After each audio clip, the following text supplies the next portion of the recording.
আপাতত আজকে হচ্ছে কম্পিউটারে নেওয়া হচ্ছে, ঠিক আছে। এখন একটা বিষয় খেয়াল করো যে তোমাদের এসএসসি 27 তোমরা, ঠিক আছে, এখন পা রাখতে চলেছো বা পা রেখে ফেলেছো, ঠিক আছে, এসএসসি 27। এখন এখানে একটা কথা আছে, সেটা হচ্ছে যে অনেকেই এখন যারা আছে তোমার বন্ধু বান্ধবরা দেখবা যে তুমি যদি যে বলো যে আমি ক্লাস স্টার্ট করছি, তোমার উপর হাসাহাসি করবে যে এখন তো চিল করার সময়, আপাতত আমাদের তোমার এই যে তোমাদের হচ্ছে পরীক্ষা শেষ হয়ে গেছে না, এখন তো তোমাদের প্র্যাকটিক্যাল পরীক্ষা চলতেছে। প্র্যাকটিক্যাল পরীক্ষা শেষ হওয়ার পরে তোমার 60 দিনের মধ্যেই, তোমাদের 60 দিনের মধ্যে তোমাদের রেজাল্ট তোমরা হাতে দিয়ে দিবে, ঠিক আছে। সুতরাং তারও এই 60 দিনের পরে তোমার হচ্ছে আর 10 দিন থেকে 15 দিনের পরে তোমার হচ্ছে কলেজে ভর্তি বা কলেজের অ্যাডমিশনগুলো, বুঝতে পারছো। সুতরাং তুমি আহামরি সময় পাচ্ছ না এখানে, অ্যাভারেজ তুমি ধরতে পারো যে এখানে তোমার 2.5 মান্থ, ওকে, মানে 2.5 মাস সময় আছে তোমার হাতে। এখন এই 2.5 মাস সময় তোমার জাস্ট আমি 5 মিনিট কথা বলে নিচ্ছি তোমাদের, যেহেতু একেবারে প্রথম ক্লাস আজকে, এই জন্য। এখন এই যে 2.5 মাস সময় আছে, এই 2.5 মাসের মধ্যে অনেকে তোমাকে বলবে যে স্কিল ডেভেলপ করো, এই করো সেই করো। ভাই, এটা বাংলাদেশ, ঠিক আছে। এখানে তুমি যদি এইচএসসিতে এইচএসসিতে যদি 5.00 না পাও, তোমার ভবিষ্যৎ অন্ধকারের দিকে চলে যাবে। এখন তুমি বলবা ভাইয়া এটা তো সত্য না। হ্যাঁ, সত্য না যে জিপিএ 5ই সব কিছু না, আমি জানি, কিন্তু তারপরেও দেখবা যে ইন্টারমিডিয়েটে তুমি যখন জিপিএ 5 পাবা না, ঠিক আছে, তখন তোমার অন্যরকম লেভেলে চলে যাবে, ঠিক আছে। এই জন্য আমাদের অত দরকার নেই ভাই, আমাদের এ প্লাস লাগবে, এবং আমাদের সিলেবাস শেষ করতে হবে 1 বছরের মধ্যে। যে যত ফাস্ট সিলেবাস শেষ করতে পারবে তার রেজাল্ট তত ভালো হবে। তুমি লিখে নিতে পারো, আমি যা যা বলতেছি তুমি লিখে নিতে পারো যে এগুলো হবেই, ওকে। আমরা তোমাদের কোর্সের ক্লাস, আজকে ডেমো ক্লাস শুরু হচ্ছে। তোমাদের গুণগত রসায়ন আর ফিজিক্সের হচ্ছে ভেক্টর অধ্যায়, এই যে তোমাদের ফিজিক্সের এইটা খুব গুরুত্বপূর্ণ একটা অধ্যায়, এইটা আমরা হচ্ছে ডেমো ক্লাস করে দিব, মানে ডেমো আকারে সম্পূর্ণ অধ্যায়টা করে দিব। আর হচ্ছে তোমাদের গুণগত রসায়নটাও আমরা হচ্ছে করে দিব, বুঝতে পারছো। সুতরাং ফার্স্ট ক্লাস দেখার চেষ্টা করো। আজকে আমাদের লেকচার 1। এখন এখানে আরেকটা কথা বলে নিই, এটা হচ্ছে আপনাদের সিলেবাস, ফুল সিলেবাস, এটা কোনো শর্ট সিলেবাস না, এটা সম্পূর্ণ ফুল সিলেবাস। এখানে দেখেন যে ফিজিক্স ফার্স্ট পেপার দেওয়া আছে, ফিজিক্স ফার্স্ট পেপারের আপনার হচ্ছে টোটাল 10টা অধ্যায় আছে, ঠিক আছে। এবার কিছু নির্দেশনা এখানে দেওয়া আছে, আমি সব কিছু পরে বুঝাই দিব, আজকে এক ক্লাসে সব কিছু বোঝাতে পারবো না। তারপরে নিচে দেখেন যে হচ্ছে প্রথম পত্রের মধ্যে কোন কোন চ্যাপ্টারগুলো আপনার পড়তে হবে, ঠিক আছে, কোন কোন চ্যাপ্টারগুলো। এখানে সব থেকে গুরুত্বপূর্ণ চ্যাপ্টার আছে 1টা 2টা 3টা 4টা 5টা। এই 5টা চ্যাপ্টার থেকে আপনার মিনিমাম 6টা সিকিউ থাকে, এই 5টা চ্যাপ্টার থেকে আপনার মিনিমাম 6টা সিকিউ থাকে, বা তারও বেশি থাকতে পারে, বুঝতে পারছেন। আপনি 8টাই কমন পেতে পারেন এই 5টা চ্যাপ্টার থেকে। সুতরাং আপনাদেরকে সেইভাবে পড়ানো হবে, কোন অধ্যায়গুলো গর জন্য, কোন অধ্যায়গুলো খর জন্য, এভরিথিং আপনাকে অ্যানালাইসিস সহ দেওয়া হবে প্রথম থেকেই। আমি চাচ্ছি যে আপনাদের 1 বছরের মধ্যে, পুরো 1 বছরের মধ্যে আপনাদের একাডেমিক টু অ্যাডমিশন সব কিছু শেষ হয়ে যাক, ঠিক আছে। আপনাদের রেজাল্ট যেন গোল্ডেন এ প্লাসের নিচে না আসে ইন্টারমিডিয়েটে, এসএসসি লেভেলে যা আসে বাট ইন্টারমিডিয়েটে যেন এর নিচে না আসে। এইবার তোমার ওর থেকে মানে এইগুলো তো 100% অ্যাকিউরেসি আলা অধ্যায়, মানে এইগুলো সব থেকে গুরুত্বপূর্ণ। তারপরে 80 থেকে 90% অ্যাকিউরেসি আলা অধ্যায় কোনগুলো, সেগুলো এখানে দেওয়া আছে এভরিথিং। এই পিডিএফটা তোমাদেরকে আমি এই যে প্রোভাইড করে দিব, তোমাদের গ্রুপে পেয়ে যাবা, ঠিক আছে। যারা আমাদের কোর্সে ভর্তি হবে না তারাও পাবা ভাই, আর যারা ভর্তি হবে তারা আরও বেশি পাবা, সেগুলো পরে কথা, আমি ওইগুলো দেখবো। এবার ঘর জন্য কীভাবে প্রিপারেশন নিতে হবে সেখানেও দেওয়া আছে এখানে, ঠিক আছে, কী কী পড়তে হবে।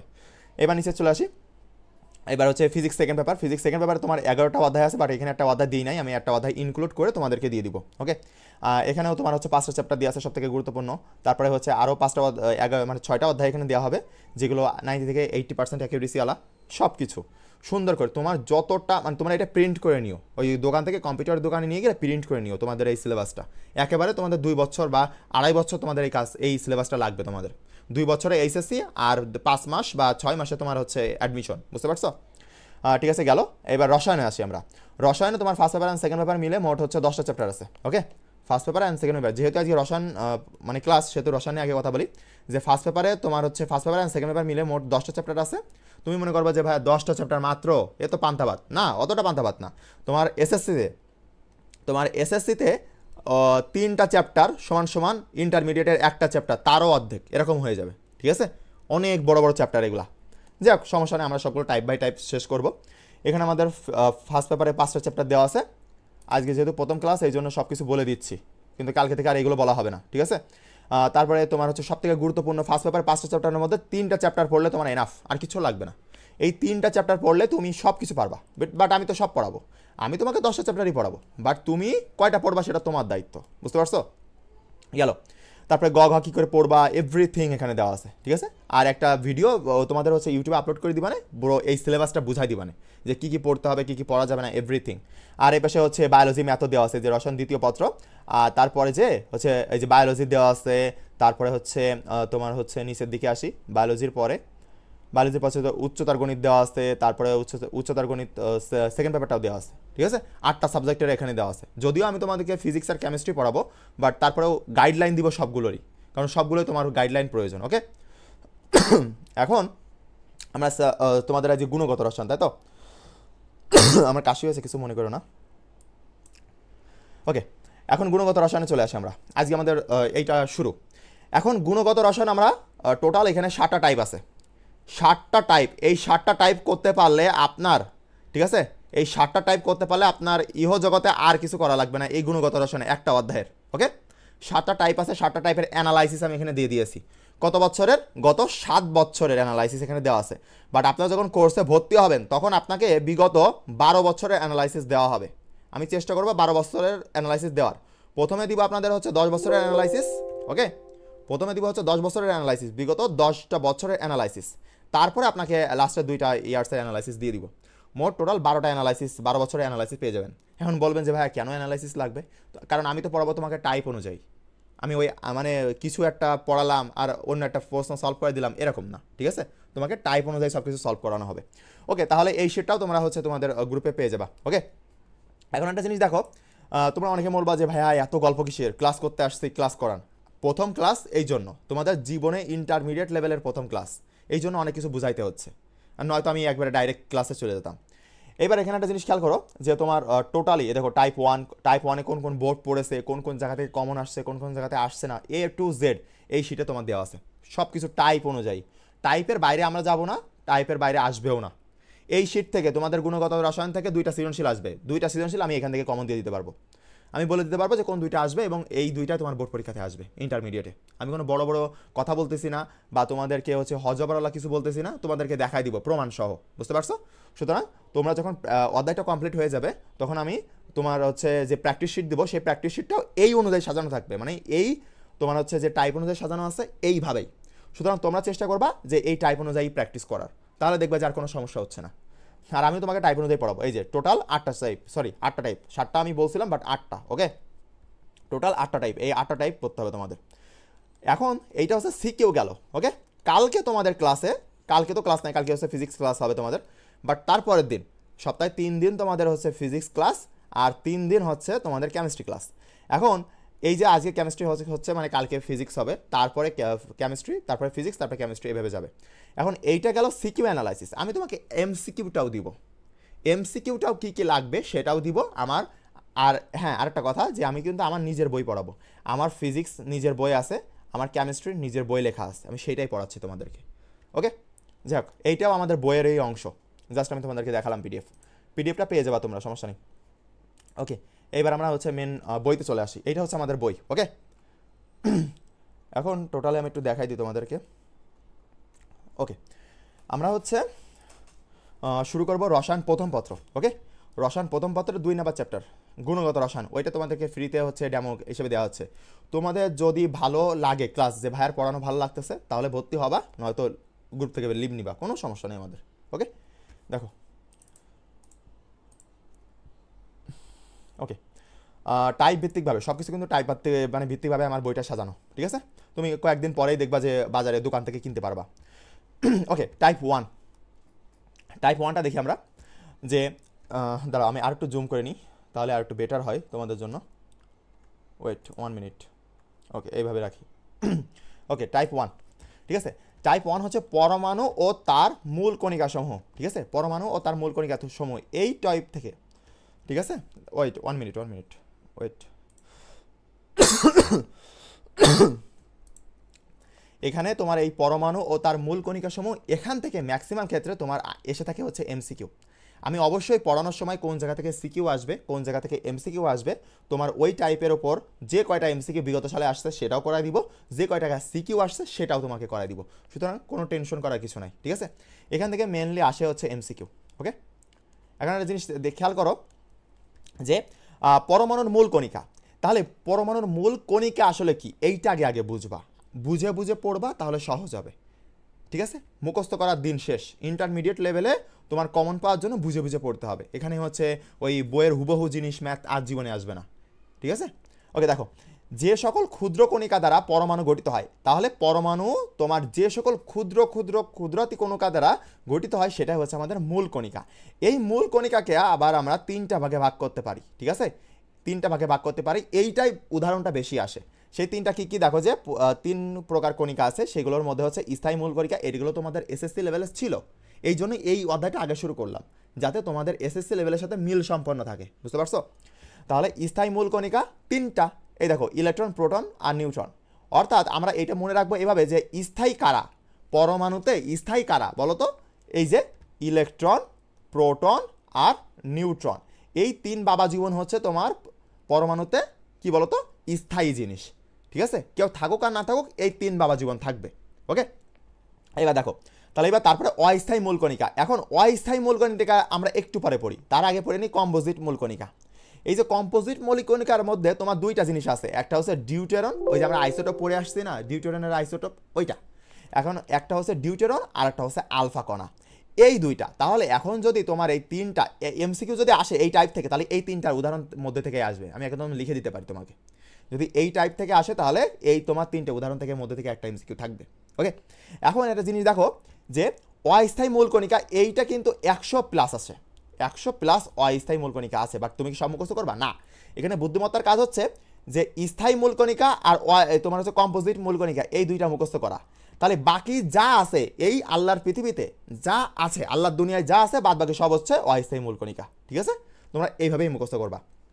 আর অবশ্যই নোট করে ফেলবা, যার নোট ভালো হবে সে কিন্তু প্রাইজ পাবে। আমাদের হচ্ছে ক্লাস শেষ করে আমি গ্রুপ লিঙ্ক তোমাদেরকে দিয়ে দিবানে। ওকে, এবার দেখো, যে মনে রাখার শর্টকাট টিপস অ্যান্ড ট্রিক্স, সেটা হচ্ছে স্থায়ী মূলকণিকা কয়টা? তিনটা, ওই যে উপরে দেখে আসলাম। আর কম্পোজিট দুইটা। এখন এই যে পাঁচটা বাদে, এই যে 3 আর 2 5, এই পাঁচটা বাদে এই আল্লাহ দুনিয়ায় যা আছে সব কি বলতো? তাহলে বাকি অপশানগুলো সব কিছু হচ্ছে তোমার 100+ হচ্ছে আছে ওই যে তোমার অস্থায়ী মূলকণিকা। ঠিক আছে, এবার দেখো, তুমি যদি তারপরেও এখানে যে অস্থায়ী মূলকণিকাগুলো আছে তাও পরে যদি ভাইয়া মুখস্থ করলে মানা করলাম, ঠিক আছে, যে মুখস্থ করার দরকার নেই, কিন্তু তারপরেও তুমি মুখস্থ করবা, তাহলে আমি কি বলি দেখো, তুমি এখানে এই ছন্দটার মাধ্যমে মুখস্থ করতে পারো। এখানে একটা আমাদের বইতে একটা বিশেষ বৈশিষ্ট্য, সেটা হচ্ছে এখানে শত শত শর্টকাট আছে, শত শত, কোনো লিমিটেশন নাই। এক একটা অধ্যায়তে যে আমি কত শর্টকাট দিয়েছি তা তুমি ভাবতেও পারবা না। তোমার 25 মিনিটে ওই যে তোমাদের 25টা এমসিকিউ সলভ করতে হয় না, তুমি এই শর্টকাটগুলো ইউজ করে দেখবা যে তার আগেই সলভ করে ফেলতে পারতেছো। ঠিক আছে, দেখো যে আমি শর্টকাটটা দিয়েছি, যে অস্থায়ী মূলকণিকা মনে রাখা শর্টকাট, নিউ আন্টির মেয়ে গার্ডেনে বসে পিয়াল ভাইয়ের মন পেলো। ঠিক আছে, পিয়াল ভাইয়ের মন পেলো, নিউ আন্টির পাজি মেয়ে গার্ডেনে বসে মন পেলো। ওকে, দেখো যে নিউ দ্বারা কি বোঝাচ্ছে? নিউট্রিনো বোঝাচ্ছে। এই যে আমরা এখানে পড়ছিলাম না, যে এই দেখো নিউট্রিনো। তারপর হচ্ছে আন্টির, তাহলে অ্যান্টিনিউট্রিনো, এই দেখো অ্যান্টিনিউট্রিনো। তারপর হচ্ছে মেয়ে, তাহলে সেটা হচ্ছে মেসন, এই দেখো মেসন। ওকে, তারপরে গার্ডেনে গ্রাভিটন, বসেতে হচ্ছে বোসন, তারপরে হচ্ছে পিয়ালতে পজিট্রন, মনতে মিওন, তারপরে পেলতে পায়ন। ঠিক আছে, এইভাবে তুমি সুন্দর করে ছন্দ দিয়ে মনে রেখো, তাই একেবারে ফার্স্ট ও লাস্ট তোমার মনে থাকবে। ঠিক আছে, ওকে, যদি মনে রাখতে চাও, আর না মনে রাখলেও সমস্যা নাই। এবার নিচের দিকে আসি আমরা। এখানে এই শখটা তোমার আগেও ছিল, তোমাদের এসএসসি লেভেলে কিন্তু ছিল এই শখটা, কিন্তু তারপরেও কিছু কিছু জিনিস ছিল না, সেগুলো আমরা দেখার চেষ্টা করি। যে নিচে আমাদের ইলেকট্রন, প্রোটন ও নিউট্রনের অবস্থান, চার্জ, ভর এবং হাইড্রোজেন পরমাণুর তুলনায় ভর, এই কথাটা গুরুত্বপূর্ণ। এখানে এই কথাটা গুরুত্বপূর্ণ কারণ আছে, আমি একটু পরে বলতেছি। দেখো যে ইলেকট্রনের অবস্থান কোন জায়গায় বলো তো? অবস্থান মানে কি? তার বাসস্থান। বাসস্থান মানে কি? সে কোথায় থাকে? নিউক্লিয়াসের চারপাশে শক্তি স্তরে আবর্তিত হয় কে বলো তো? এই যে ইলেকট্রনটা। ওকে, আর প্রোটন কোথায় থাকে? প্রোটন হচ্ছে নিউক্লিয়াসের কেন্দ্রে অবস্থান করে, আর এই কেন্দ্রে অবস্থান করার কারণে কিন্তু নিউক্লিয়াসের কেন্দ্রে কিন্তু পজিটিভ চার্জ থাকে প্রোটনের কারণে। ওকে, আর হচ্ছে নিউট্রন, এটাও হচ্ছে কেন্দ্রে অবস্থান করে। এইবার এর চার্জগুলা প্লাস মাইনাস চার্জ ইলেকট্রনের, আর প্রোটনের কি প্লাস চার্জ, আর নিউট্রনের কি 0। এখন তোমার মনে হচ্ছে ভাই এ তো সহজ, আস্তে আস্তে আমরা ডিপলি যখন যাব তখন বুঝবা যে এই অধ্যায় কেমন। ঠিক আছে, যদিও আমি সহজ করার চেষ্টা করব। দেখো তারপরে তোমার হচ্ছে ভর, এই ভরগুলো কিন্তু গুরুত্বপূর্ণ, একটু গুরুত্বপূর্ণ, এগুলো খেয়াল রাখবা। ঠিক আছে, দেখ তোমরা পড়ছো। আর কেজি এককে খেয়াল রাখবা, এর কিন্তু দুইটা একক হয়, একটা গ্রাম একক আর একটা কেজি একক। তোমরা কেজিটাই মুখস্থ রাখার চেষ্টা করবা, গ্রামটা পরে লাগবে, ওটা আমাদের এখন আপাতত লাগতেছে না। আর এই জিনিসটা একটু গুরুত্বপূর্ণ, সেটা হচ্ছে হাইড্রোজেনের তুলনায় ভর, মানে ইলেকট্রনের ভর হাইড্রোজেনের তুলনায়, প্রোটনের ভর হাইড্রোজেনের তুলনায়, আর নিউট্রনের ভর হাইড্রোজেনের তুলনায়। ঠিক আছে, এইটা একটু দেখার চেষ্টা করো। তাহলে এত গুণ কম, এখানে একটা জিনিস খেয়াল করো যে 1/1833 গুণ কম কার তুলনায় বলো তো? হাইড্রোজেনের তুলনায়। হাইড্রোজেনের তুলনায়, এই কথাটা খেয়াল রাখবো কিন্তু, হাইড্রোজেনের তুলনায়। কারণ আছে, দেখো এবার কিছু প্রশ্ন তোমাদের কাছে জিজ্ঞাসা করি যে ইলেকট্রনের ভর খুবই কম, ভালো কথা, যা প্রোটনের তুলনায় কত গুণ কম বলো, কত গুণ কম? এখানে দিলাম যে 1833 গুণ কম, কিন্তু আমি এখানে লিখতেছি 1836 গুণ কম। কারণ কি? কারণ আছে, দেখো এখানে বলেছে প্রোটনের তুলনায়, এখানে কিন্তু প্রোটনের তুলনায় বলেছে যে ইলেকট্রনের ভর প্রোটনের তুলনায় কত গুণ কম, সেই সবাই কিন্তু 1836 গুণ কম। কিন্তু যখন তোমাকে এই প্রোটনের জায়গায় হাইড্রোজেন বলবে তখন কিন্তু 1833 অ্যান্সার হবে। এই দুইটা জিনিস খুবই মানে কনসেপচুয়াল জিনিস, এই দুইটা জিনিসে অনেক বড় ব্যাখ্যা আছে, আমাদের ব্যাখ্যার মধ্যে যাওয়ার দরকার নেই, আমাদের জাস্ট এটা দেখলেই হচ্ছে। এটা কিন্তু অ্যাডমিশনে আসা প্রশ্ন, অ্যাডমিশনে প্রচুর পরিমাণে এই জিনিসগুলো আসে। ঠিক আছে, যারা তোমরা মেডিকেলে পরীক্ষা দেওয়ার ইচ্ছা আছে যে ভাই আমরা ডাক্তার হতে চাই বা মেডিকেলে পড়তে চাই, তারা ক্ষুদ্রাতি ক্ষুদ্র জিনিসগুলো খুব ভালো করে নোটিস করবা। ওকে, বেসিক থেকে পড়ার চেষ্টা করবা, মুখস্থবিদ্যা একটু কম রাখার চেষ্টা করবা। ওকে, তাহলে এবার হাইড্রোজেনের তুলনায় বললো, এবার হাইড্রোজেনের তুলনায় বলবা ভাই আপনি এখানে তো 1836 দিয়ে রাখছেন, না এখানে হচ্ছে টাইপিং মিস্টেক হয়েছে, এখানে 1833 হবে। ওকে, 1833, এই যে 1833 গুণ কম হাইড্রোজেনের তুলনায়। আর যখন প্রোটনের তুলনা করবে তখন 1836। আবার কিছু কিছু বইতে দেখবা যে 1838ও দেওয়া আছে, কিন্তু আমি ম্যাক্সিমাম জায়গায় পাইছি 1833 আর 1836। ওকে, যাক এবার দেখুন যে প্রোটন ও নিউট্রনের ভর প্রায় সমান। ঠিক আছে, এই দেখো প্রোটন আর নিউট্রন এই দুইটার ভর দেখো তো প্রায় সমান না? প্রায় সমান। প্রায় কথাটা বলা হচ্ছে কারণ এই যে 10⁻⁷ রয়েছে, মানে কতটা কম, মানে কতটা ছোট, মানে কতটা ক্ষুদ্র পরিমাণে এদের ভর। ঠিক আছে, এই জন্য প্রায় সামান্য, তবে নিউট্রনের ভর সামান্য বেশি। তোমাকে যদি প্রশ্ন করা হয় যে এও তো কম এও কম, দুইজনেরই ভরই কম, কিন্তু কার সব থেকে বেশি কম আর কার সব থেকে একটু অল্প কম, তখন তুমি হচ্ছে অবস্থা খারাপ হয়ে যাবে, তাই না? তাহলে নিউট্রনের ভর সামান্য বেশি, তাহলে সব থেকে কম কে বলো তো? এই দুইজনের মধ্যে, এই দুইজনের মধ্যে সব থেকে কম হচ্ছে প্রোটনের। ওকে, বুঝতে পারছো? ঠিক আছে, এবার নিচের দিকে চলে আসি আমরা। দেখো এখানে বলেছি যে হাইড্রোজেনের পরমাণুর তুলনায় ইলেকট্রনের ভর এতটাই কম যে সাধারণত তা গণনায় নেওয়া হয় না। ঠিক আছে, ক্যালকুলেশনের সুবিধাতে ওটা আমাদের ধরা হয় না, ওইটা দরকার নেই আমাদের।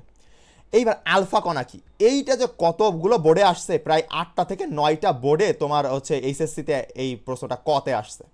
ঠিক আছে, এইচএসসিতে কতে আসছে, সুতরাং একেবারে ঠোঁটস্থ মুখস্থ রাখবা।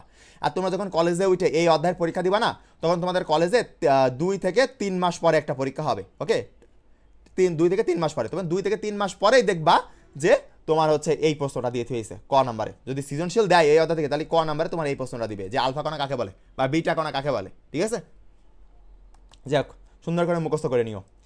দ্বিধনাত্মক হিলিয়াম নিউক্লিয়াস আমাদের এটা আলফা কণা, তোমরা ইতিমধ্যে পড়ে আসছো তারপরেও।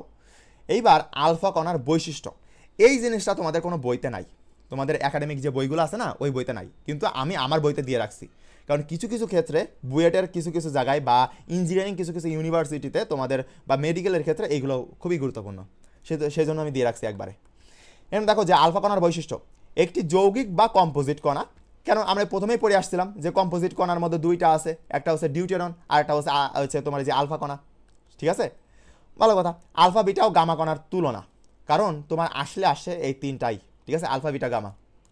দেখো তাহলে গতি, আলফা কণার গতি হচ্ছে 5 থেকে 7 মিলিয়ন ms ইনভার্স 1।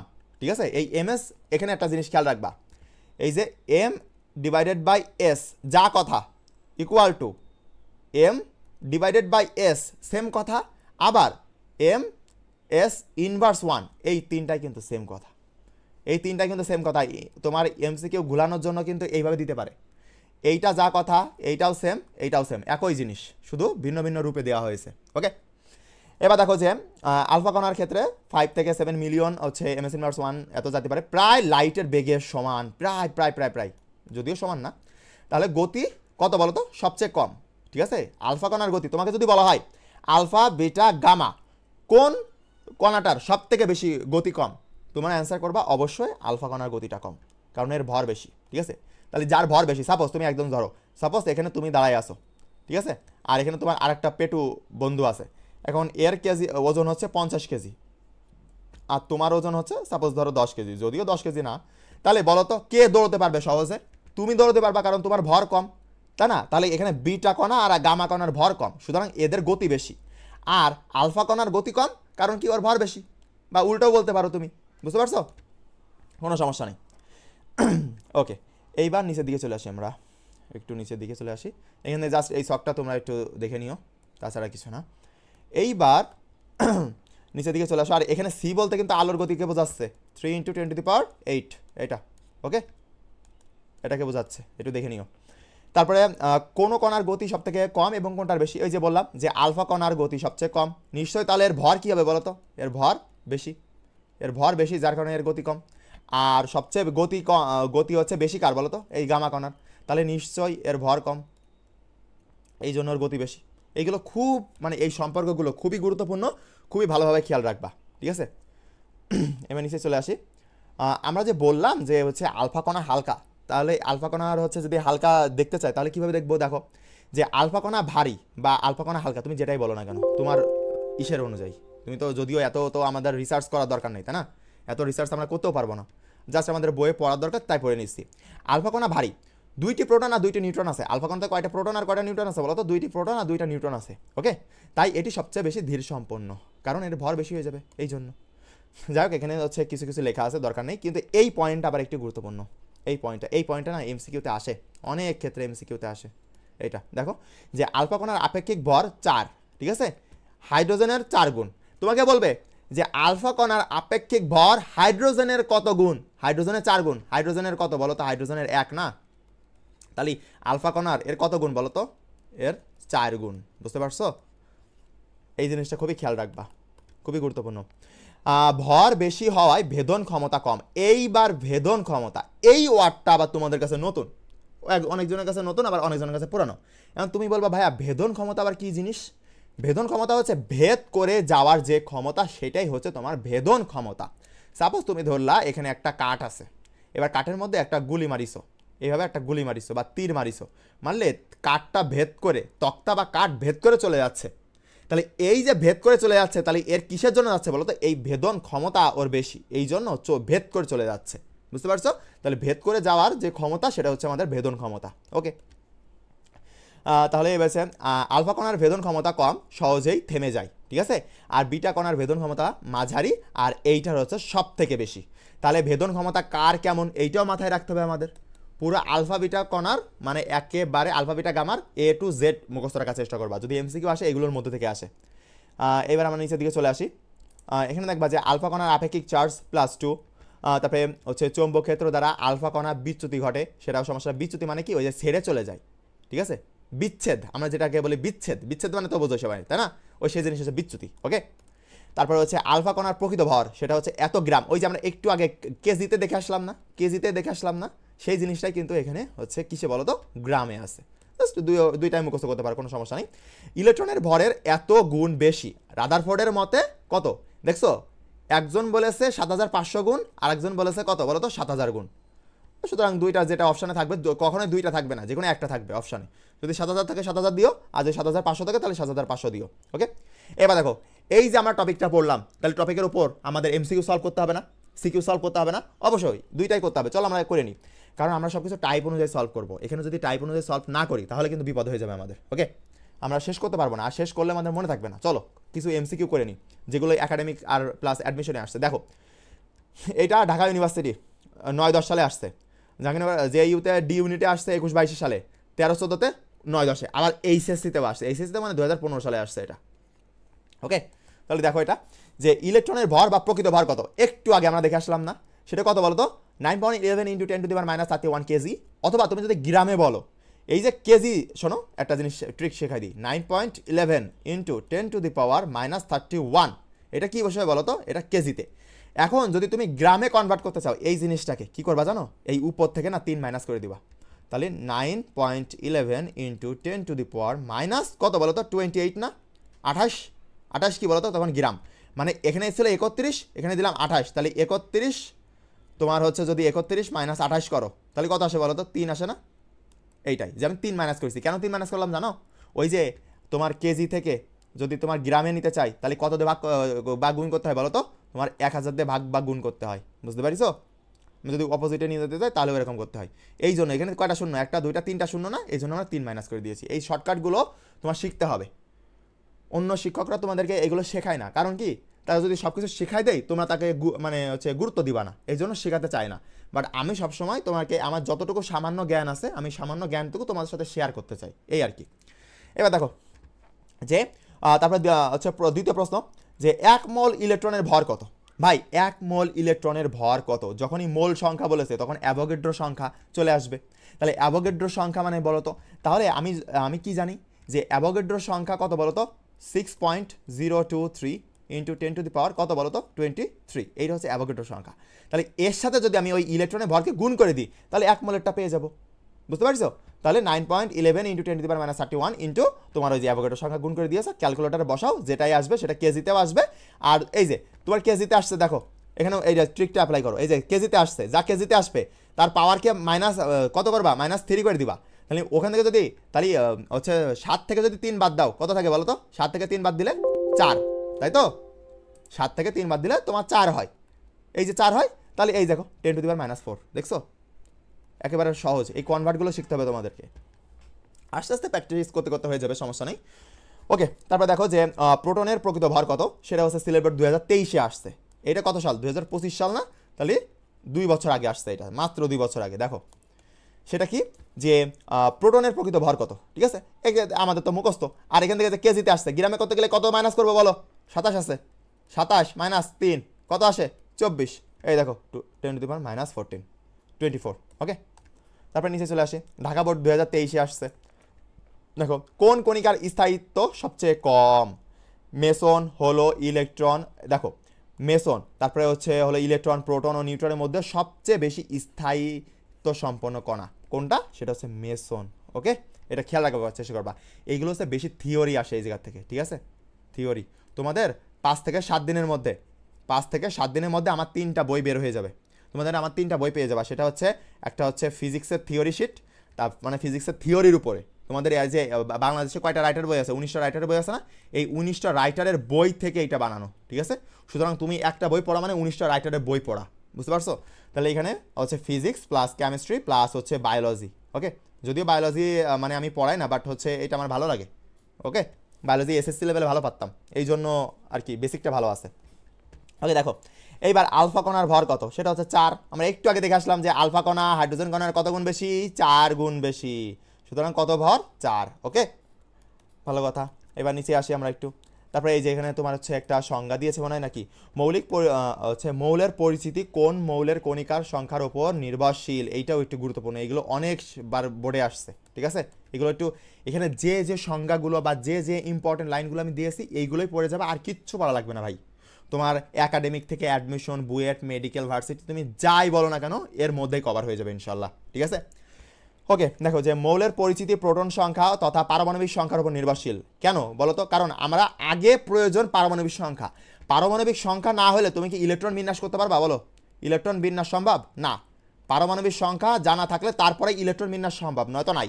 এই জন্য সব থেকে গুরুত্বপূর্ণ হচ্ছে এই পারমাণবিক সংখ্যাটা। ওকে, কেননা পারমাণবিক সংখ্যার উপর ভিত্তি করে মৌলসমূহকে পর্যায় সারণীতে সাজানো হয়। আর ওই পর্যায় সারণীতে কীভাবে সাজায়? উপর থেকে নিচ বরাবর, বাম থেকে ডানে, এরকম না? এই জন্য। আর ওইটা কিন্তু পারমাণবিক সংখ্যা অনুযায়ী সাজাই। আর হ্যাঁ, আর তোমাদের কথা, তোমাদের হচ্ছে 40টা মৌল মুখস্থ রাখলেই হচ্ছে। যদিও আমার 118টা মুখস্থ আছে, বাট জীবনে কোনোদিন কাজে লাগে নাই, ফাও মুখস্থ করছি। 118টাই মুখস্থ আছে, বাট ফাও একেবারে কোনো কাজের না। এত দরকার নেই, কোনো পাকলামি করার দরকার নেই। তোমরা শুধু 40টা, তোমাদের 1 থেকে 30 পর্যন্ত তোমার অলরেডি মুখস্থ আছে অনেকের, আবার অনেকের 118টাও আছে। দরকার নেই, তোমাদের 1 থেকে 30 বা 1 থেকে 40টা রাখলেই হবে, ঠিক আছে? ওদের ভর সংখ্যা, পারমাণবিক সংখ্যা আর ইলেকট্রন বিন্যাস, ঠিক আছে? আমরা নিচে চলে আসি। নিচে এসে এবার টাইপ 2, আমাদের টাইপ 1 কিন্তু শেষ। এইভাবে আমাদের 7টা টাইপ ক্লোজ করলে আমাদের সব কিছু A to Z ক্লিয়ার হয়ে যাবে। ওকে, দেখো রাদারফোর্ড ও বোর পরমাণুর মডেল। কিন্তু এখানে একটা কথা আছে যে আমার যে টাইপগুলা, ওই টাইপের সাথে কিন্তু আমার টাইপ মিলবে না, কারণ ওইটা হচ্ছে বোর্ডে আসছে। সুতরাং বোর্ডের সব থেকে গুরুত্বপূর্ণ টাইপ হচ্ছে ওই 8টা, মানে ওই 8টা টাইপ থেকে বোর্ডে আসবে। বাট আমার এই বইটা তো তোমার একাডেমিক প্লাস অ্যাডমিশনের জন্য, কারণ তোমার এই বইতে তো সিকিউ প্লাস এমসিকিউ একসাথে লেখা আছে, বুঝছো? এই জন্য এখানে একটা সমস্যা, সেটা হচ্ছে যে এখানে একটু টাইপ বেশি হবে। বাট আমি তোমাদেরকে দুইটা অ্যানালাইসিস দিয়ে দিব, কোনটা এমসিকিউর জন্য কোনটা সিকিউর জন্য, কোনো নো টেনশন। ওকে, দেখো যে রাদারফোর্ড বোরের পরমাণু মডেল, এটা তোমরা একেবারে পান্তাভাত তোমাদের কাছে, তারপরেও আমি একটু পড়াবো।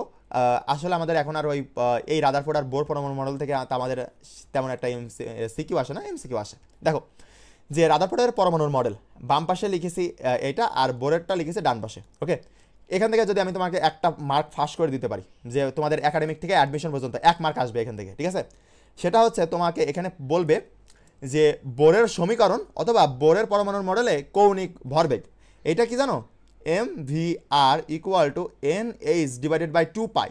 এটা কিন্তু তোমাদের এসএসসি লেভেলেরই সূত্র। এইটা যে কতটা গুরুত্বপূর্ণ তুমি ভাবতেও পারবা না, এটা এমসিকিউর জন্য কতটা গুরুত্বপূর্ণ, ঠিক আছে। একাডেমিক থেকে অ্যাডমিশন সব জায়গায় এইটা আসবে। তোমাকে বলবে যে প্রথম কক্ষপথে, মানে এন এর মান কত বলো তো, প্রথম কক্ষপথে 1, তাহলে 1 দিলে কত আসে অ্যান্সার, H ডিভাইডেড বাই 2 পাই, এইটা আসে অ্যান্সার, এইটা তোমার অপশানে দেওয়া থাকবে। এবার বলবে যে দ্বিতীয় কক্ষপথে, তখন কি হবে, এখানে 2 আর এর নিচে 2, তাহলে এই 2 আর এই 2 কাটে যায়, তাহলে অ্যান্সার কি আসবে বলো তো, H ডিভাইডেড বাই পাই। যা বলে দেবে, এন এর মান যা বলবে বসাই দিবা, অ্যান্সার চলে আসবে। দেখো রাদারফোর্ডের পরমাণুর মডেল, তাহলে রাদারফোর্ডের পরমাণুর মডেলের মূল ভিত্তি কি বলতো, ওই যে আমাদের বলিল যে সৌরজগতের মধ্যে ঘুরঘুর ঘুরঘুর করে ওই রকম। তাহলে দেখো যে নিউটনের মহাকর্ষ সূত্র বা ঘূর্ণন তত্ত্বের উপর প্রতিষ্ঠিত আমাদের কোনটা বলতো, এই রাদারফোর্ডের পরমাণুর মডেলটা। ওকে, আর বোরেরটা কোনটা, প্লাঙ্কের কোয়ান্টাম তত্ত্বের উপর প্রতিষ্ঠিত, ঠিক আছে। প্লাঙ্কের কোয়ান্টাম তত্ত্ব, প্লাঙ্ক যে বিজ্ঞানী ছিল উনি কোয়ান্টাম তত্ত্ব যে তত্ত্বটা দিয়েছিল তার উপর প্রতিষ্ঠিত আমাদের বোরের পরমাণুর মডেলটা। এটা কিন্তু গুরুত্বপূর্ণ ইনফরমেশন। একে সোলার সিস্টেম মডেল বা নিউক্লিয়ার মডেল বলে, এই নামটাও কিন্তু গুরুত্বপূর্ণ এখানে, কারণ এই নামগুলো কিন্তু পরীক্ষার এমসিকিউতে আসে, ঠিক আছে। একে হাইড্রোজেন পরমাণুর মডেল বলে। ওকে, আর এই যে বোরেরটাকে কি বলা হয়, হাইড্রোজেন পরমাণু মডেল, কারণ কি ওই হাইড্রোজেনের ছাড়া অন্য কোনো পরমাণুর কিছু ব্যাখ্যা করতে পারে না কিন্তু বোরের পরমাণু মডেলটা। দেখো পরমাণু বিদ্যুৎ নিরপেক্ষ, তাই নিউক্লিয়াসের ধনাত্মক চার্জ সংখ্যার সমান সংখ্যক ঋণাত্মক চার্জযুক্ত ইলেকট্রন থাকে। কোথায় বলো তো, এ দেখো একটা যদি এরকম গোল আমরা আঁকাই, ঠিক আছে, এটা হচ্ছে সেই কেন্দ্রে কি থাকে, প্রোটন থাকে, তাই না। আর এই যে এই কক্ষপথে কি থাকে বলো তো, এরকম ইলেকট্রন থাকে না। তাহলে এখানে যদি পি এর সংখ্যা যদি আমার 100 হয় কেন্দ্রে, সাপোজ ধরতেছি যে 100, তাহলে বাইরে কিন্তু ইলেকট্রনের সংখ্যাও কত হবে বলো তো, 100 হবে। বুঝতে পারছো, কারণ কি এই যে পরমাণু বিদ্যুৎ নিরপেক্ষ, এই জন্য, অর্থাৎ ওর ভিতরে যে কয়টা প্লাস চার্জ থাকবে বাইরেও ঠিক ততগুলোই ঋণাত্মক চার্জ থাকতে হবে। এরকম না যে বাইরে 10টা আছে ভিতরে 100টা আছে, কখনোই সম্ভব না, কখনোই সম্ভব না। ওকে, তারপরে হচ্ছে স্থির কক্ষপথে প্রদক্ষিণ করলে কালে ইলেকট্রন কোনো শক্তি শোষণ বা বিকিরণ করে না। ওকে, যখন ওটা ঘুরতেছে ইলেকট্রন এইভাবে ঘুরতেছে না, দাঁড়াও আমি আর একটু দেখাই দিই, মশার কয়লা কারণে হয়ে গেছে। এই যে ইলেকট্রন এই শক্তি স্তরে এইভাবে ঘুরতেছে না, এইভাবে, মাঝখানে তো হচ্ছে প্লাস চার্জ, তাহলে এই যে ইলেকট্রনগুলো ঘুরতেছে এইগুলো শক্তি শোষণও করে না আবার বিকিরণও করে না, ঠিক আছে। এই কক্ষপথ সমূহ হলো স্থির কক্ষপথ, মানে এইগুলো স্থির অবস্থায় আছে, স্থির মানে কি, নড়াচড়া করতেছে না, ঠিক আছে, বা শক্তি স্তর বা অরবিট, যদিও অরবিট আর অরবিটাল নিয়ে অনেক কাহিনী আছে অধ্যায়তে, সব কিছু আলোচনা করা হবে, সমস্যা নেই এখানে। তারপরে দেখো যে ভরের নিত্যতার সূত্র, তাহলে কিসের উপর প্রয়োগ করা হয় বলো তো, ভরের নিত্যতার সূত্রের উপর প্রয়োগ করা হয় আমাদের এই কোন মডেলটা, রাদারফোর্ডের পরমাণুর মডেলটা। এগুলো সব মুখস্থ রাখতে হবে। প্রথম অংশ হচ্ছে আমাদের এই গুণগত রসায়নের প্রথম অংশটা হচ্ছে আমাদের কি বলতো, থিওরি অংশ, তাহলে থিওরি অংশ তো আমাদের মুখস্থ রাখতে হয়। আর আমাদের ম্যাথমেটিক্যাল এই যে আস্তে আস্তে আসতেছে, এই যে নিচে থেকে দেখো যে ম্যাথমেটিক্যাল শুরু হয়েছে, ঠিক আছে, আস্তে আস্তে তোমাদের ম্যাথমেটিক্যাল শুরু হবে। এবার খেয়াল করো যে তোমার হচ্ছে ইলেকট্রনের কৌণিক ভরবেগ নির্ণয়, এই যে এখানে সেই সূত্র mvr equal to NH divided by 2 pi. এখানে এই এমসিকিউটা খুব পরিমাণে আসে, তোমাদের বোর্ড পরীক্ষাও আসে আর একাডেমিক টু অ্যাডমিশন নিয়েও আসে। ওকে, তারপর দেখো যে বিবৃতি, এখান থেকে আরেকটা গুরুত্বপূর্ণ প্রশ্ন হচ্ছে এইটা কেন গুরুত্বপূর্ণ, কারণ কিছু কিছু বইতে দেওয়া আছে 0.0004 সেন্টিমিটার, আবার কিছু বইতে দেওয়া আছে 0.00004 সেন্টিমিটার, একটাই কিন্তু 3টা শূন্য আর একটা কিন্তু 4টা শূন্য, ঠিক আছে, এইগুলো খেয়াল রাখতে হবে। কিন্তু আমি বলবো যে তোমার হচ্ছে 3টা শূন্যর এইটাই আনসার, সঠিক আনসার। ওকে, বা 4টা শূন্য যেটা তোমার বইতে দেওয়া আছে, এটা লেটেস্ট বই দেখতে হবে, তোমাদের লেটেস্ট বইতে এখনো বের হয় নাই, তোমাদের 4 মাস পরে বের হবে, এখনো প্রায় 4 মাস পরে লেটেস্ট বই, ঠিক আছে, তখন দেখতে হবে এটা যে ওখানে কি ইনফরমেশন দিছে এই নতুন বছর তোমাদের জন্য, ঠিক আছে। দেখো যে সোনার পাত, এই যে সোনার পাত, এই সোনার পাতে যখন হচ্ছে জিঙ্ক সালফেট, এই যে জিঙ্ক সালফেট ZNS, ওকে, জিঙ্ক সালফেট তোমাদের একটা পরীক্ষা করে রাদারফোর্ড, দেখো ওই যে তোমার হচ্ছে জিঙ্ক সালফেটের প্রলেপ দিয়ে যে ওর ওই পুরুত্ব কত ছিল বলো তো, কতটুকু পুরু ছিল বা কতটুকু চওড়া ছিল বা কতটুকু প্রস্থ ছিল, সেটা হচ্ছে 0.004 সেন্টিমিটার। এটা কিন্তু মিটার না, অপশানে কিন্তু এরকম থাকবে 0.0004 মিটার নাকি 0.0004 কত সেন্টিমিটার। অবশ্যই সেন্টিমিটার অ্যান্সার হবে, মিটারটা কিন্তু অ্যান্সার হবে না, এগুলো খেয়াল রাখতে হবে, ছোট্ট ছোট্ট জিনিস। ওকে, দেখো সোনার পাত 0.004 সেন্টিমিটার পুরু। সোনার পাতের কি আবরণযুক্ত ছিল বলো তো, এইটা এমসিকিউতে আসে কিন্তু, জিঙ্ক সালফেট, জিঙ্ক সালফেটের আবরণযুক্ত।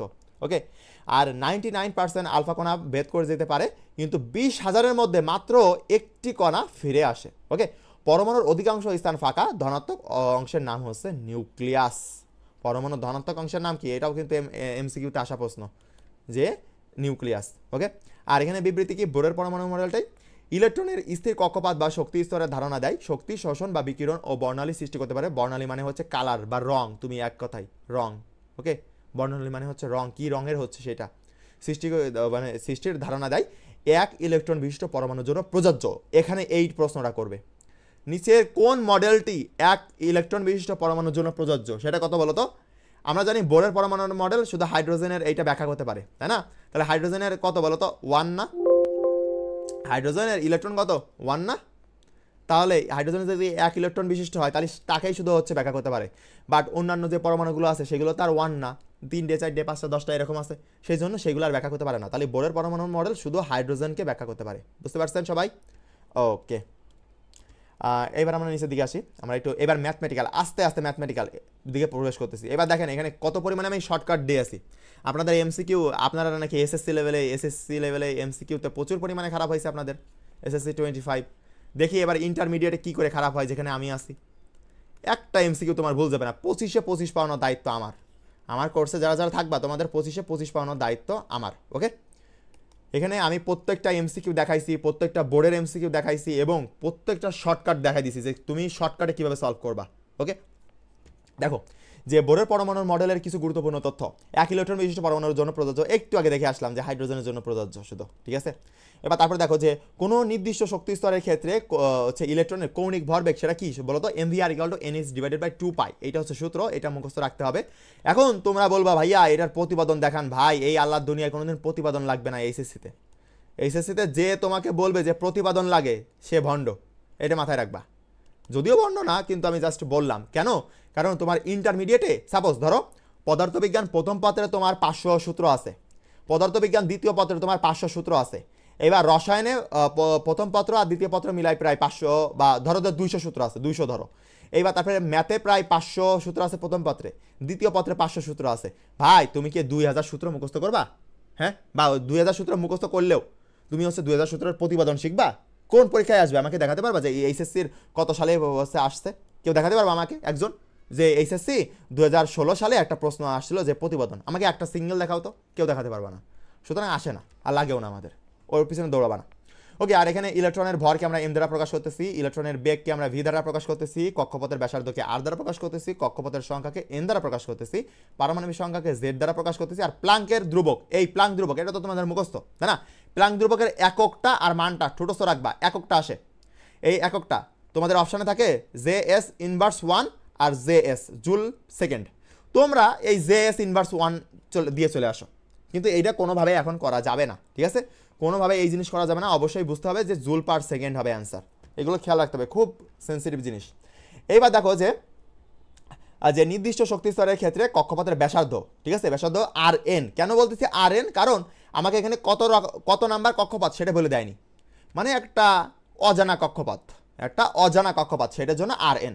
তাহলে RN এর সূত্র কি বলতো, এখানে RN এর সূত্র হচ্ছে n²h/4π² z কি বলতো E²m। এত বড় সূত্র, আর এত বড় সূত্র যদি মান বসাতে যায় তাহলে আমাদের অবস্থা খারাপ হয়ে যাবে না? এখন এইটা তো আমার যদি এমসিকিউতে আসে, সিকিউতে আসলে না আমি এখানে মান বসা দিয়ে ক্যালকুলেট করলে হয়ে গেল, সিকিউতে না আমাদের 5 মিনিট সময় গেল। কিন্তু যদি আমাদের এমসিকিউতে আসে, আমি এমসিকিউতে 5 মিনিট কি সময় ব্যয় করতে পারবো না? তখন আমাদের একটা কাজ করতে হবে, তখন হচ্ছে কাজ করতে হবে এইটা, যে তখন তুমি এখানে এই যে এই শর্টকাটটা ইউজ করতে পারবা, ঠিক আছে?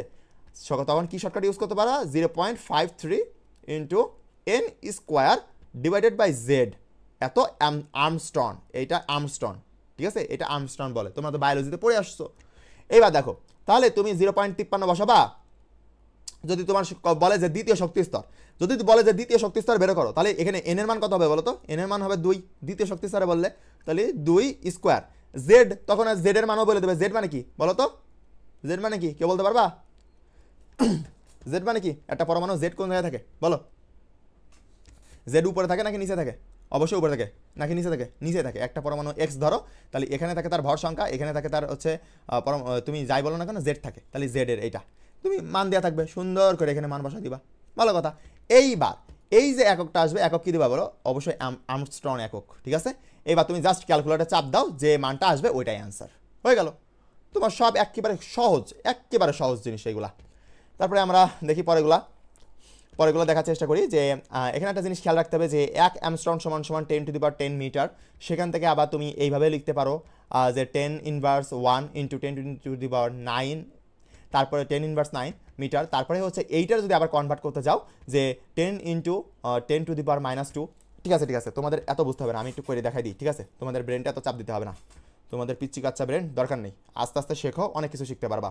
দেখো 1 অ্যামস্ট্রং, ওকে, 1 অ্যামস্ট্রং সমান সমান কত? 10⁻10⁻10 এত মিটার। এইবার তোমার একে যদি আমি পরে কনভার্ট করতে করতে যাই, দেখো যে এবার 10⁻10 এইটারে কীভাবে লেখা যায় বলো তো? এইটারে লেখা যায় না যে 10⁻1 ইন্টু 10⁻9। গুণের সময় কি হয় মনে রাখবা? গুণের সময় পাওয়ার কি হয়? যোগ হয়। তাহলে তোমার -1 আর -9 যোগ করে দেখবা যে -10 আসতেছে। এই যে মানে ব্যাকওয়ার্ড ক্যালকুলেশন করতে পারতেছি আমি, সবসময় ব্যাকওয়ার্ড ক্যালকুলেশন করে দেখতে হবে, ওকে, ভালো কথা। এইটা আমার কিসে আসলে? এখনও কিন্তু মিটারে আছে, ওকে। তারপরে দেখো যে আমি এইটারে আরও ভাঙাইতে পারি, ঠিক আছে, আরও ভাঙাইতে পারি কীভাবে? দেখো যে 10 ইন্টু 10 ইন্টু 10⁻2 ইন্টু 10⁻9, এইটাও কিন্তু মিটার একক আছে। এখন ভাই কী করে আসলাম? দেখো তুমি এর মাথায় কিছু নাই, এই যে 10, এই 10-এর মাথায় কিছু নাই, এর মানে কি এখানে 1 আছে না? সাপোজ ধরো 1 আছে, আর এটা -2 আর এইটা -9, তুমি করো যে 1 গুণের সময় পাওয়ার কি হয়? যোগ হয়, প্লাস -2 প্লাস -9, তুমি করে দেখো যে এখানেও সেই 10⁻10ই আসবে না, বুঝছো? 10⁻10ই আসবে না, -10 বলতে এই যে এই -10 আসবে। তুমি ক্যালকুলেশন করে এই ফেরত আসতে পারতেছো, বা এখানে যেতে পারতেছো, বা এখানে যেতে পারতেছো। এই জন্য এইভাবে ব্যাকওয়ার্ড ক্যালকুলেশন করতেছি। এখন তুমি কেন করবা? অপশানে তোমার এইভাবে দিতে পারে যে 1 অ্যামস্ট্রং সমান সমান কত মিটার? 10⁻10 মিটার। কিন্তু অপশানে সবসময় এরকম নাও থাকতে পারে, তখন থাকতে পারে যে তোমার এইটা থাকতে পারে, বা এই 3 নাম্বার লাইন থাকতে পারে, বা 4 নাম্বার এই যে লাইনটা দেওয়া আছে, 4 নাম্বার লাইনটা থাকতে পারে, এই যে 4 নাম্বার লাইন, তখন তো তোমার সমস্যা হয়ে যাবে। এই জন্য এই ব্যাকওয়ার্ড ক্যালকুলেশনগুলো শিখতে হবে তোমাদেরকে, ওকে। এইবার তারপর নিচের দিকে চলে আসো। দেখো আমাদের আর 15 মিনিট ক্লাস হবে, বেশিক্ষণ না। দেখো এবার নির্দিষ্ট আমরা এই উপর পর্যন্ত এই পর্যন্ত শেষ করব, আর সামনে পরের দিন থেকে আমরা সামনের দিন দিয়ে নিচের থেকে শুরু করব। নির্দিষ্ট শক্তি স্তরে ইলেকট্রনের বেগ, ঠিক আছে, নির্দিষ্ট শক্তি স্তরে ইলেকট্রনের বেগ নির্ণয়ের ক্ষেত্রে সেটা কি সূত্র বলো তো? এইটা যে Vn = 2π/z² divided by NH। এখানে ই কি? ইলেকট্রনের ভর, বা ইলেকট্রন বলতে পারো, ঠিক আছে, শুধু ইলেকট্রনের নেব, কোনো ভরটার দরকার নেই। 2π তো ধ্রুবক রাশি, জেড হচ্ছে পারমাণবিক সংখ্যা, আর NH হয়ে গেল। এইবার তোমার যদি এমসিকিউতে আসে তখন শর্টকাট কি অ্যাপ্লাই করবা বলো তো? শর্টকাটটা আমাদের শিখতে হবে, সেটা হচ্ছে 2.18, ওকে, 2.18 ইন্টু 10⁸ ইন্টু কি বলতো? Z divided by N, MS inverse 1, এই যে এখানে লেখা আছে, এইটা হচ্ছে আমার এমসিকিউ এর ব্যবহার করব। তাহলে আমার এখানে এন এর মান আর জেড এর মান তোমার এসে দেওয়া থাকবে, যে পরমাণুটা বলবে, যে মৌল বলবে, সেইটার অনুযায়ী এখানে জাস্ট বসাই ক্যালকুলেটর চাপ দিলেই তুমি অ্যান্সার পেয়ে যাবে। আর সেইগুলো আবার নিচে আমি এই যে প্র্যাকটিস করাই দিচ্ছি, এখানে সমস্যা নেই, এরকম না যে তোমাদের মানে প্র্যাকটিস করানো হচ্ছে না বা এরকম না, ঠিক আছে। দেখো যে নির্দিষ্ট শক্তি স্তরের ইলেকট্রনের বেগ সেটা কি? সেটা টোটাল সূত্র হচ্ছে এইটা, বড় সূত্র। এটা আমরা যখন আমাদের সিকিউতে আসবে অবশ্যই একটা জিনিস খেয়াল রাখবা, এই শর্টকাটগুলোকে তুমি যদি সিকিউতে অ্যাপ্লাই করো, সিকিউতে একদম ডাইরেক্ট 0 দিয়ে দিবে, পুরো কাটে দিবে, ঠিক আছে, 000 দিয়ে দিবে মার্ক। কিন্তু তোমার অবশ্যই এমসিকিউতে প্রয়োগ করতে হবে, ঠিক আছে। শর্টকাটগুলো এমসিকিউর জন্য, আর বড় যে সূত্রগুলো আছে এগুলো তোমার কিসের জন্য বলো তো? এগুলো হচ্ছে তোমাদের সিকিউ এর জন্য, অবশ্যই মুখস্থ রাখতে হবে সবগুলো। তাহলে টোটাল বড় সূত্র হচ্ছে এইটা। এখন যদি তোমার যে নির্দিষ্ট শক্তি স্তরে ইলেকট্রনের বেগ বের করতে বলে, তখন শর্টকাট কি ব্যবহার করবে বলো তো? -2.18 into 10⁻18 into Z² divided by N square, ঠিক আছে, এত জুল। বা এইটা কিন্তু জুল এককে, তোমার অপশান দেখবা যে জুল এককে আছে নাকি ইলেকট্রোভোল্ট এককে আছে। যদি ইলেকট্রোভোল্ট এককে থাকে তাহলে কিন্তু এই শর্টকাটটা, আর যদি জুল এককে থাকে তাহলে কিন্তু এই শর্টকাটটা, ঠিক আছে, দুইটা শর্টকাট। যদি এইটা জুল এককে থাকে তোমার অপশানগুলা, এটা খেয়াল রাখবা, আর এইটা যদি ইলেকট্রোভোল্ট এককে থাকে তাহলে এইটা, বুঝতে পারিস?